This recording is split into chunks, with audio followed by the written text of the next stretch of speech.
So, first game of the day is gonna be Jaedong versus Bisu. You ready to get into this? Yeah, you just tell me when you're ready. All right, I'm pausing. 5, 4, 3, 2, 1. All right, we should be synced up pretty nicely. I gotta turn the volume down just a bit. And we are gonna be casting over the Koreans, so it should be pretty good. Definitely Yep. better than trying to cast over Wolf, which is what I did throughout the entire live event. Oh my god, I I feel so bad for you. I didn't know where they had the Korean stream. If I had known where the Korean stream was, it would have been super easy. I mean, I guess it was Yeah, on OGN, but I think it was on OGN's YouTube versus like maybe something like that. because I checked their Twitch and it was they were playing League of Legends at that particular time. Anyhow, Wow, playing League over Remastered? That's terrible. anyhow, would you like to do the belated player introductions? Yeah, sure, absolutely. So over here at the top left portion of the map is gonna be the yellow Zerg Bisu, or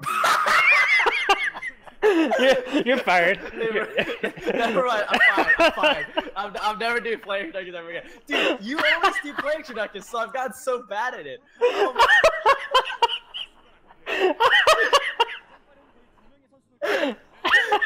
I can't anymore. Oh my god. Out of the bottom right hand corner in the white, it's gonna be actual Jaedong.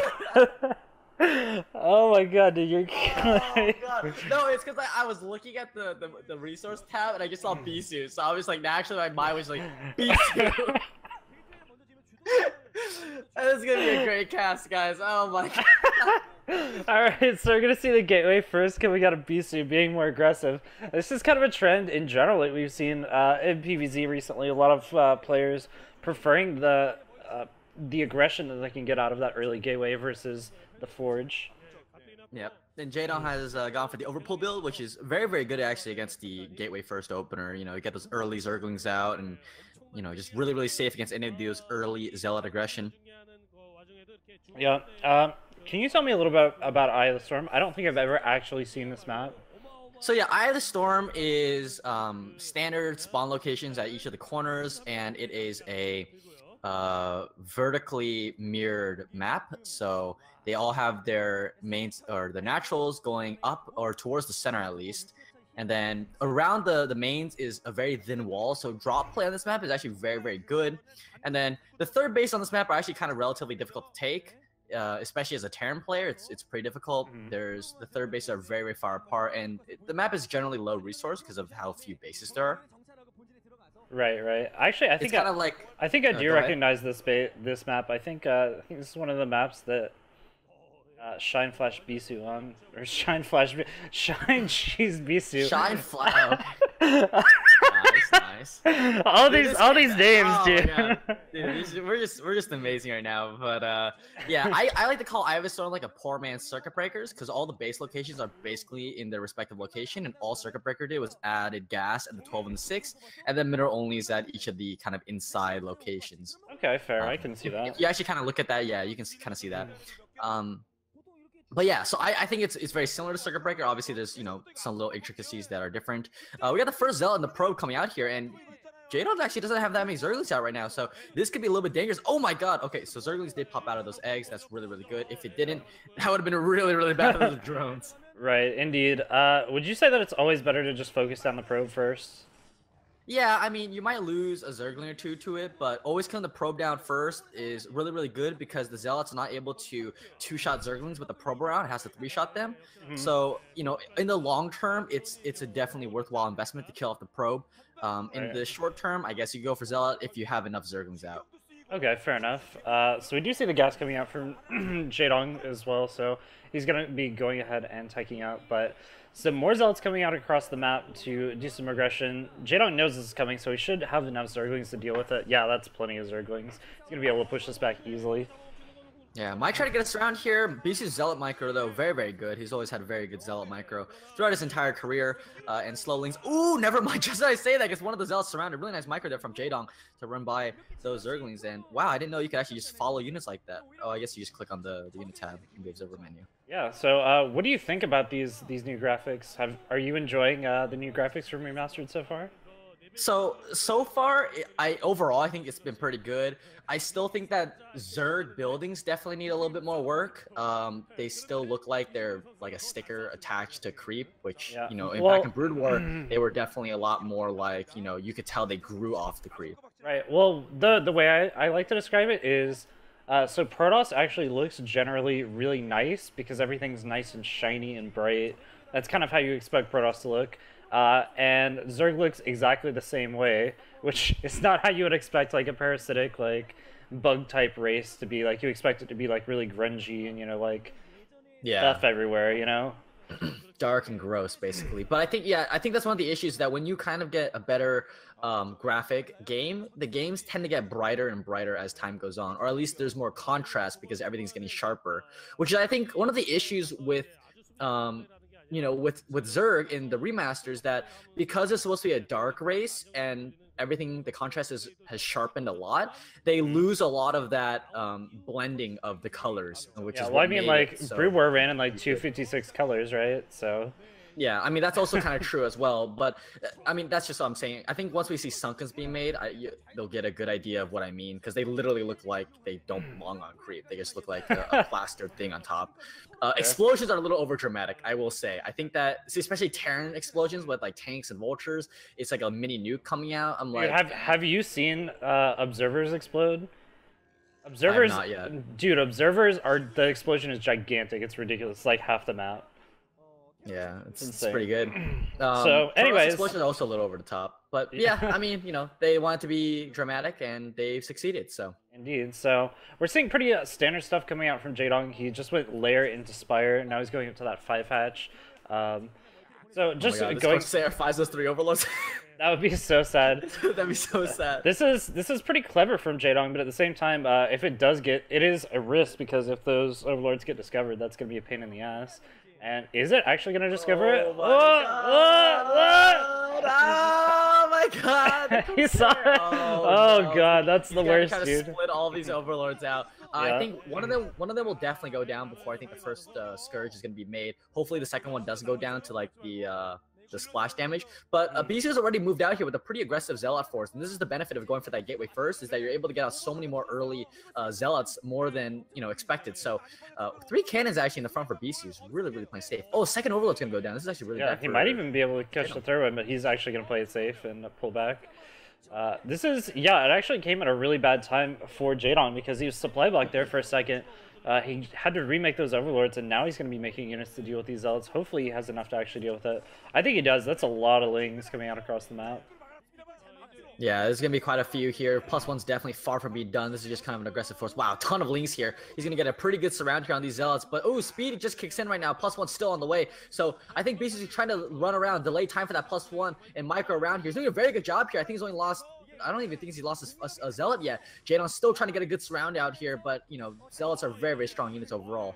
Yeah, it's pretty insane. 3 of the zealots do go down, so that is going to be a significantly weaker force. And are we going to see Zealot Archon coming out from Bisu? Wow, 6 gate. This is going to be a very strong 6 gate push here from Bisu.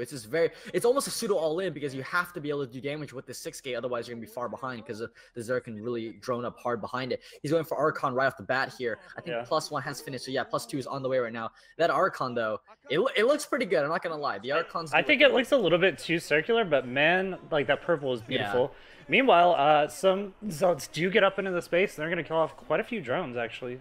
Yeah, I think they got about 4 or 5 drones, so definitely a little bit of an economy hit to Jaedong, and that's definitely not what we want to see there. I think he needed probably a second Sun Colony there to defend.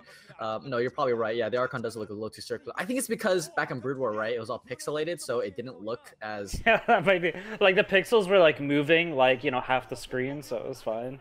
But I mean, StarCraft 2, they had a cinematic where it didn't look perfectly circular. I don't know. Anyways, yeah, I don't know. We got another small Zealot force moving up here, but this time Jaedong's got Hydra Scout, and only 1 Archon, 4 Zealots, definitely not going to be able to break. Do you think it might have been a mistake to sack those Zealots earlier? Just imagine this force now with like 6 extra Zealots.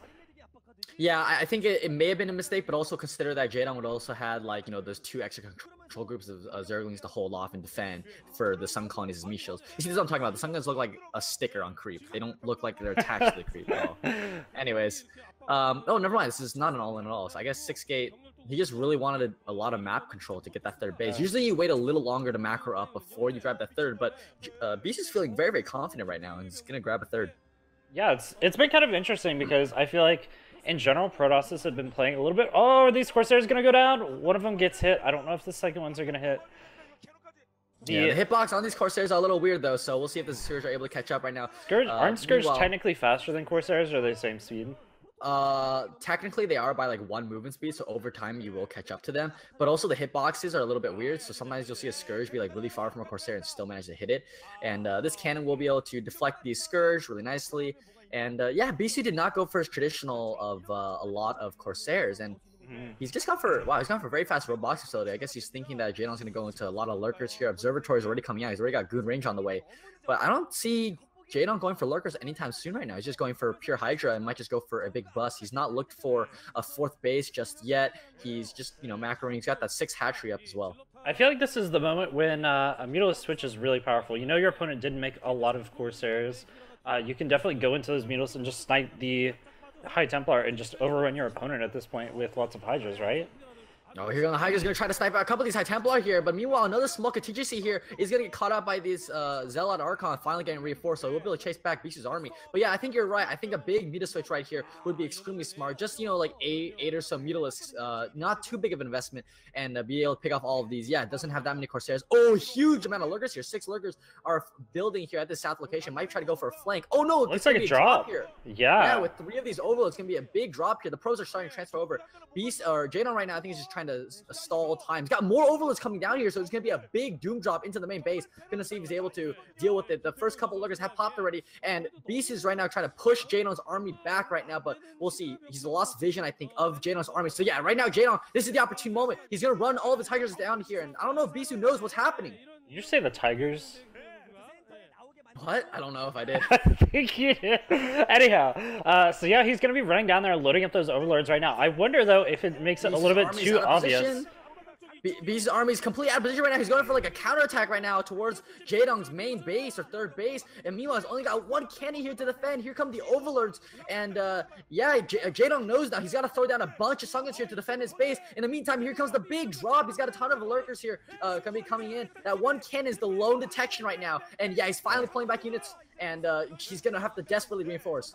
Yeah, this is crazy. This is so much damage in the main right now, but the lurkers aren't spread out very well. There's a very good chance they could just get picked off once the storms come into play. But he is on top of the production. No more gateway units are really going to be able to get out of here very nicely. And Jaedong's actually going to be going for an attack at the 3rd or the natural at the same time. Yeah, right now he's got those couple lurkers burr. Right now there's no observer that I saw at least, and right now the Hydras are trying to beat me. There's the first observer. Oh, one of the observers I think got picked off. The second one gets picked off there. Yeah, you're right. The explosions are massive. There's no detection right now. He's gonna have to rely on blind storms to pick off all these lurkers right now. And I really wish that Jaedong had a second pair of lurkers that he could drop into that natural base and kill all his probes right now. And that would have been so sick. But this drop looks like it's going to get cleaned up. I think Jaedong kind of diffusing his own pressure by morphing lurkers out in front. He honestly should have just pushed in with those Hydras. And now he's losing a lot of those Hydras to just Zealots. And this pressure has been cleaned up, surprisingly, by Bisu without taking too much damage. Yeah, not even the best storms here. Here come the lurkers. They're all going to burrow. Oh, great storm on top of all of the lurkers. Another great storm.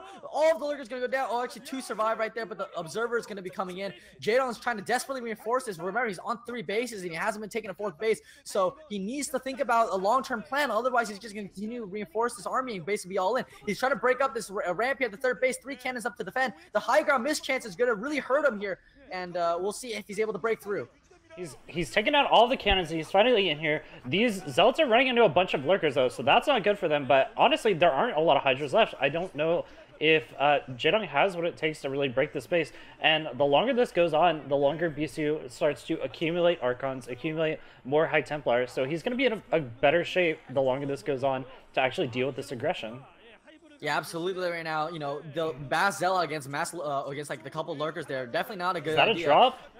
But I don't think so. I think it's just the Overlord re-macro, because you look at the supply, he's up at 158 for his total max supply. He's going to try to snipe the Observer. Observer does go down, but he's got no units here. Doesn't matter if he's paid off the Observer. The one final Lurker goes down here. I'm not sure what Jaedong's going to do right now at this point. He's still got reinforcements flooding across the map. He's got more Lurker eggs morphing. Yeah, he just doesn't have a hive. He doesn't even, like, I don't know if he's got... This was definitely an all-in. You can see now he's down by 50 supply. This is looking really brutal for Jaedong. It's going to take a miracle for him to come back at this. Bisu just has too much in his army. Oh, great storm by Bisu. All those Hydras are super softened right now. Probably even just like 1 or 2 shots from those Zealots will be able to pick off basically all of those Hydras. And yeah, Bisu's managed to hold. He did lose a couple of infrastructure, but most importantly, his production was not harmed. He still got all those I think what 8 gateways or so pumping out reinforcements. And yeah, now Jaedong's reinforcements are just getting overrun now. There's the GG.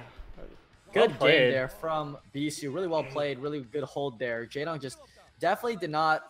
I think that I really feel that if he just dropped 2 Lurkers into that natural mineral line and killed off all his probes, he would have been able to continue in this game. Yeah, I think that would have been a completely different game. Just imagine, you know, Bisu with only 2 bases mining. Like, that's an insane difference.